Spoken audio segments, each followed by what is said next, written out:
جی سامعین، آپ کا اپنا قاری حاضر ہے ابن صفی کی عمران سیریز کی 25ویں کتاب پیاسا سمندر کی نئی ایپیسوڈ کے ساتھ۔ مجھے امید ہے کہ آپ یقیناً اردو ادب کی اس منفرد تخلیق سے لطف اندوز ہو رہے ہوں گے۔ اگر آپ نے اس سے پہلے والی ایپیسوڈز نہیں سنی تو ہمارے چینل کی پلے لسٹ میں جائیں اور پچھلی تمام ایپیسوڈ سنیں اور اپنے لطف کو دوبالا کریں۔ آئیے سنتے ہیں عمران سیریز کی نئی ایپیسوڈ۔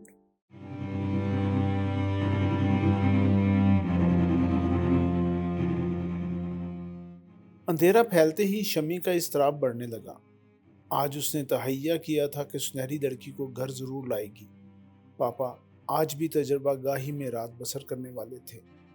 ان کا کھانا پہنچا کر شمی سوچنے لگی کہ کس طرح اس بوڑھے نوکر کو بھی اس کے کوارٹر ہی میں بھیج دیا جائے جو رات کو بنگلے میں سوتا تھا۔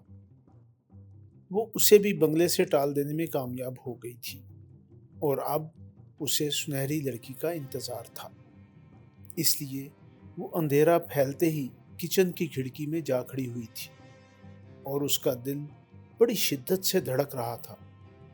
وہ خود کو روئے زمین کی پہلی لڑکی تصور کرتی تھی جس کا کسی دوسرے سیارے کی لڑکی سے ربط ضوابط ہو گیا ہو۔ کتنی عجیب بات تھی، کتنی عجیب! وہ سوچتی اور سوچتی ہی رہ جاتی۔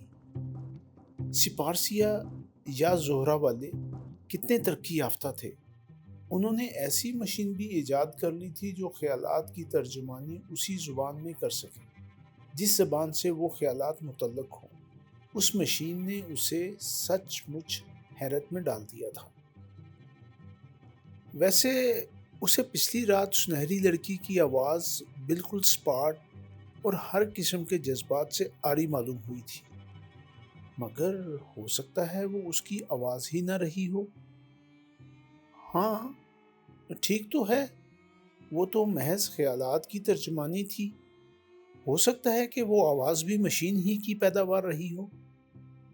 وہ سوچتی رہی اور پھر اسے یہ بھی یاد آ گیا کہ لڑکی کی آواز نہ صرف سپاٹ تھی بلکہ اس کی اصل آواز سے مختلف بھی تھی۔ انداز بالکل ایسا ہی تھا جیسے کوئی انگریز اردو بولنے کی کوشش کرے۔ وہ نہ جانے کب تک کھڑکی میں کھڑی رہی، پھر نرکل کی جھاڑیوں کے قریب روشنی دیکھ کر چونک پڑی اور دوسرے ہی لمحے میں وہ خود نہیں دوڑ رہی تھی بلکہ اسے ایسا محسوس ہو رہا تھا جیسے کوئی قوت اسے اڑائے جا رہی ہو۔ نرکلوں کی جھاڑیوں کے قریب سنہری لڑکی موجود تھی اور شمی کو وہ اتنی عجیب لگی کہ اس نے بکھلا کر اپنی آنکھیں بند کر لی۔ وہ سر سے پیر تک سفید تھی، جسم کی رنگت ہی سفید تھی، مگر وہ کسی لباس میں نہیں تھی۔ عجیب بات یہ تھی کہ اسے برہنگی بھی نہیں کہہ سکتے تھے، ویسے وہ پہلی نظر میں برہنہ ہی معلوم ہوتی تھی۔ اس نے آگے بڑھ کر شمی کو بھینچ لیا اور اسے پیار کرنے لگی۔ تمہیں شرم نہیں آتی؟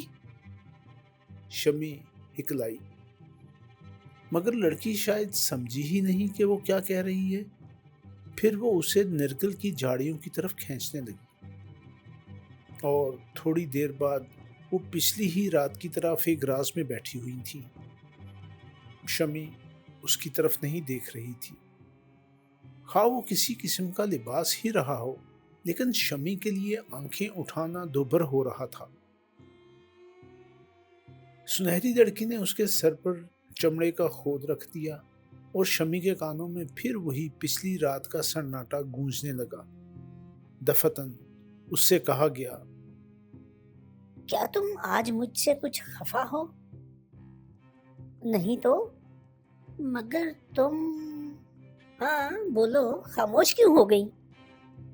مجھے تمہاری طرف دیکھتے ہوئے شرم آتی ہے، تم سر سے پاؤں تک ننگی معلوم ہوتی ہو۔ اوہ! سنہری لڑکی ہنس پڑی، پھر بولی، ارے میں کپڑوں میں ہوں، اتنے چست کپڑے کے برہنہ معلوم ہوتی ہو۔ ہم لوگ اسے اچھا نہیں سمجھتے۔ میں پہلے ہی کہہ چکی ہوں کہ تم سپارسیہ کے باشندوں سے 1000 سال پیچھے ہو۔ ارے یہ تو سپارسیہ کی لڑکیوں کا جدید ترین لباس ہے، مگر صرف اعلیٰ طبقے کی لڑکیاں اس فیشن کو اپنا سکی ہیں کیونکہ اس کی قیمت زیادہ ہے۔ تم اس کپڑے کو چھو کر دیکھو، یہ تمہیں میری کھال ہی کی طرح نرم اور گرم معلوم ہوگا۔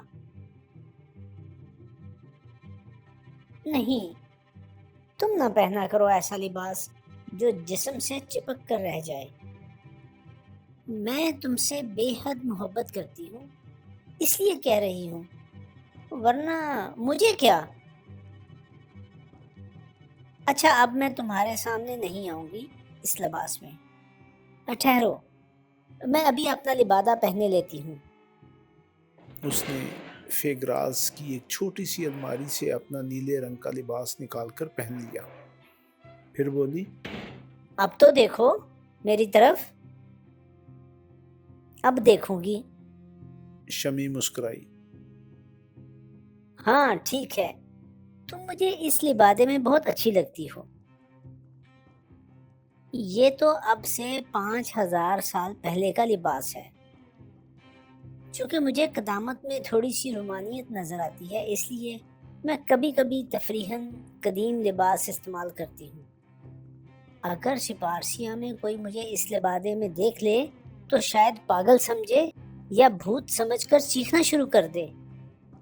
وہ یہی سمجھے کہ میں کسی 5000 سال پہلے مقبرے سے نکل آئی ہوں۔ شمی ہنسنے لگی۔ اس کی سمجھ میں نہیں آ رہا تھا کہ اب وہ کس موضوع پر گفتگو کرے۔ وہ تو یہ بھی بھول گئی تھی کہ اس نے آج اسے بنگلے میں لے جانے کا تہیہ کیا تھا۔ دفتن اس نے چمڑے کے خود کی طرف اشارہ کر کے کہا، تمہاری یہ مشین بڑی حیرت انگیز ہے۔ آج میں دن بھر اسی کے متعلق سوچتی رہی تھی۔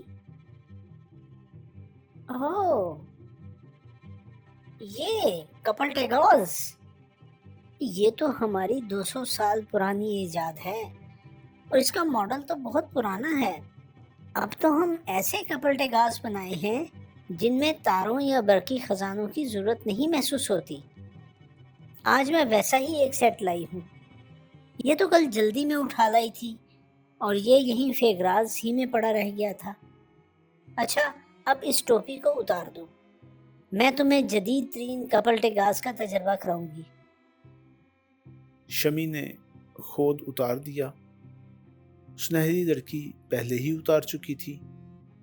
اب اس نے الماری سے ایک چھوٹا سا بیگ نکالا۔ یہ بیگ بھی سونے ہی کا معلوم ہوتا تھا۔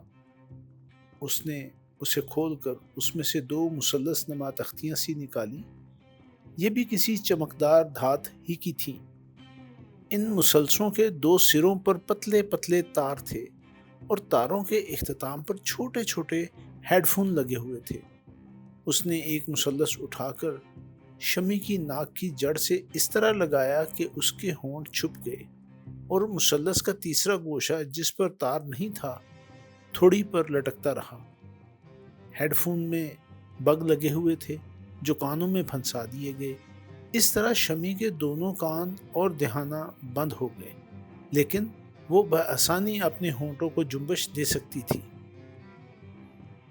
سنہری لڑکی نے اسی طرح ہیڈ فون اپنے کانوں سے لگائے اور اس کا دہانہ بھی چمکدار مثلث کے پیچھے چھپ گیا۔ کیا تم میری آواز سن رہی ہو؟ دفتن سنہری لڑکی نے پوچھا۔ ہاں سن رہی ہوں۔ شمی کے لہجے میں حیرت تھی، کیونکہ دونوں کے درمیان کسی قسم کا تعلق باقی نہیں رہا تھا۔ یعنی یہ دونوں مثلث کسی تار کے ذریعے ایک دوسرے سے نہیں ملائے گئے تھے۔ پہلے جو آلہ سنہری لڑکی نے استعمال کیا تھا اس کے ساتھ ایک مختصر سا برقی خزانہ بھی تھا اور چمڑے کے خود ایک تار کے ذریعے ایک دوسرے سے ملا دیے گئے تھے، مگر ان مثلثوں کے درمیان کسی قسم کا تعلق نہیں تھا۔ یہ اس سے بھی زیادہ حیرت انگیز ہے، شمی نے کہا۔ یقیناً تمہارے لیے حیرت انگیز ہوگا، مگر ہم لوگ جو آئے دن بلیڈوں کا سفر کرتے رہتے ہیں اسے اسی طرح استعمال کرتے ہیں جیسے ضرورتاً رومال یا کنگھی استعمال کرتے ہیں۔ کیوں ڈولیڈو سے اس کا کیا تعلق؟ آج سے 200 سال پہلے ڈولیڈو تک پہنچنے کا منصوبہ بنایا گیا تھا، لیکن اس کی بھی ضرورت تھی کہ ہم ڈولیڈو کے باشندوں کے خیالات سے آگاہ ہو سکیں اور جو کچھ خود سوچیں اسے ان کے ذہن نشین کرا سکیں۔ لہٰذا ایک طرف تو ایسے فیپوف بنانے کی کوشش کی جا رہی تھی جو ڈولیڈو تک پہنچا سکے، اور دوسری طرف خیالات کی ترجمانی کرنے والے کپل ٹیگاز کی ایجاد پر زور دیا جاتا رہا۔ معمولی فیپوف جو صرف سپارسیاہی کی فضا میں پرواز کر سکتے تھے آج سے 500 سال پہلے ہی ایجاد ہو گئے تھے، اس لیے ان میں مزید ترمیمات کرنے میں کوئی دشواری پیش نہیں آئی۔ ایسے فیپوف بن گئے جن کی پرواز سپارسیا کی فضا سے آگے ہو، اور کپل ٹیگاز بھی تیار ہو گئے۔ اب فیپوف فیگراز کہلانے لگا، لیکن کپل ٹیگاز کا نام نہیں تبدیل ہوا۔ تو ڈولیڈو کے باشندوں سے تم لوگوں نے رابطہ قائم کر لیا ہے؟ شمی نے پوچھا۔ ہاں قطعی، اب تو ہم ان کی کئی زبانیں بھی بول سکتے ہیں۔ 100 سال پہلے ہمیں زیادہ تر کپل ٹیگاز استعمال کرنے پڑتے تھے، لیکن اب تو ڈولیڈو پر سپارسیا کے باشندوں کی حکومت ہے۔ یہ اور بات ہے کہ اس کے بعض حصوں میں ہم اب بھی کپل ٹیگاز استعمال کرتے ہوں۔ ان حصوں کے باشندوں کی زبانیں ہم آج تک نہیں سیکھ سکے، اور وہ زبانیں عجیب ہیں۔ میرا خیال ہے کہ ان کا کوئی خاص اصول نہیں ہے، بلکہ وہ آوازوں کے اشارے ہیں جن کے ذریعے وہ لوگ ایک دوسرے کو سمجھتے ہیں۔ مثلاً اگر انہیں یہ بتانا ہوگا کہ کتا گوشت کھا گیا تو وہ کتے کی طرح بھونک کر اور گوشت کھا کر بتائیں گے۔ اسی طرح بتیرے ایسے اشارے ہیں جو ہمارے لیے بالکل نئے ہوتے ہیں، لہٰذا ہم ان کا مطلب سمجھنے کے لیے کپل ٹیگاز استعمال کرتے ہیں۔ کیا ڈولیڈو والے بھی تمہاری ہی طرح ترقی یافتہ ہیں؟ بس اسی حد تک ترقی یافتہ ہے کہ ننگے نہیں رہتے۔